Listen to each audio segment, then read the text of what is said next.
तर नमस्कार मंडळी, तुमचं पुन्हा एकदा एका नव्या व्हिडिओमध्ये सहर्ष स्वागत आहे मंडळी.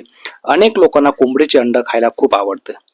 काही लोकांना अंडे बॉईल करून खायला आवडतात, तर काही लोकांना त्याचे फ्राय केलेले आवडतात.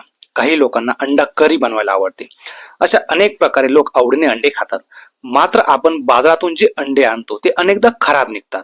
तुम्ही भरपूर वेळा याचे निरीक्षण केलं असेल. याचं कारण एकच असतं आणि ते म्हणजे त्या अंड्याची एक प्रकारे एक्सपायरी झालेली असते. मात्र ही गोष्ट आपल्या पण लक्षात येत नाहीत आणि समोरून आपल्याला जो अंडे देतो म्हणजे दुकानदार ही त्याच्या पण लक्षात येत नाहीत.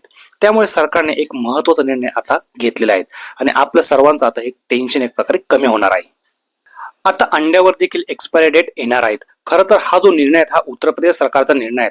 म्हणजे बाजारात विक्रीसाठी आणलेल्या अंड्यावर आता मॅन्युफॅक्चरिंग डेट आणि एक्सपायरी डेट हे दोन्ही असणार आहेत. त्यामुळे ते अंडे आपण किती दिवस खाऊ शकतो किंवा किती दिवसापर्यंत आपण ते वापरू शकतो किंवा फ्रीजमध्ये ठेवू शकतो ही गोष्ट ग्राहकांच्या लक्षात येणार आहे.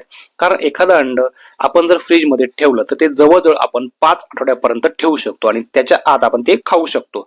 मात्र 5 किंवा 6 आठवड्याच्या नंतर आपण ते खाऊ शकत नाहीत. मात्र ज्यावरती जर एक्सपायर डेट असेल किंवा मॅन्युफॅक्चरिंग डेट असेल, या दोन्ही गोष्टी जर असतील तर ग्राहकांच्या किंवा खाणाऱ्या व्यक्तीच्या लक्षात येऊ शकतं की हे अंडे आपण किती दिवसाच्या आत खाल्ले गेले पाहिजे.